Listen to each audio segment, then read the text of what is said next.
Well, tonight, election results are in for runoff races all across metro Atlanta. Several races went to runoff following the November 4th election, including the races for mayor in Roswell, South Fulton, East Point, and Sandy Springs. So let's start with the race for mayor in Roswell. Challenger Mary Robichaux unseating incumbent Kurt Wilson with 53% of the vote.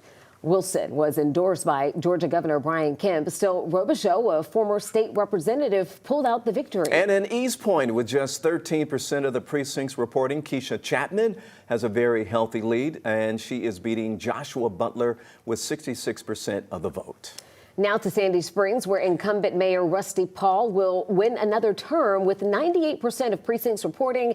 He has 69% of the vote, likely securing a comfortable victory over challenger Dante Carter. And it's a new start of a new era in the city of South Fulton. City Council member Carmelita Gumbs is projected to be the city's next mayor with 89% of the precincts reporting. She has a 59% of the vote in over former City Council member Mark Baker. Now we have live team coverage for you tonight, hearing from some of the winners of tonight's races. Let's kick things off with 11 Alive's Angelina Salcido live now in South Fulton, where Carmelita Gumbs just spoke within the last hour, and it's been pretty loud out there this evening as well, Angelina. Yes, and Carmelita Gumbs making history tonight as the first woman to be elected to the city of South Fulton's top seat here. Her pulling 60% of the vote, while her opponent, Mark Baker, pulled 40% of the vote. I will tell you that as soon as we got here, it was pretty clear that this was going to be a celebration party for a candidate and not a watch party. I want you to take a look at some video of Gumbs walking into the room to her family, friends, and her supporters earlier tonight, even dancing as she came, giving everyone hugs and thanking them for their support. Now, she addressed the crowd about 30 minutes ago, expressing her gratitude, saying that she's ready to move the city of South Fulton forward. She tells me her first priority is going to be restoring transparency at City Hall, but in the first 90 days, she's looking forward to talking to the city manager to review the state of the city, setting goals and priorities with the council so that they succeed. And she wants to continue to focus on strengthening public safety while driving good and quality business to South Fulton to build economic development. Now, she's ready for the work after the last several months of campaigning.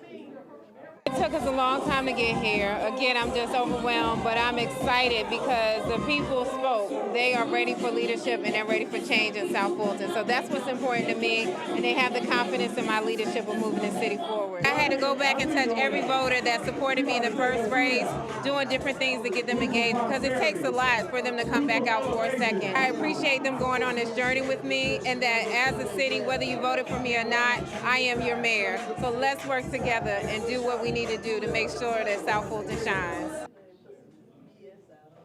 And I can tell you that this win was actually personal for Councilmember Gumbs. She actually lost her mother earlier this year, came back to the city of South Fulton, and immediately launched her campaign for mayor. She has been working from then all the way up until now in this runoff in order to be elected to the top seat in the city of South Fulton.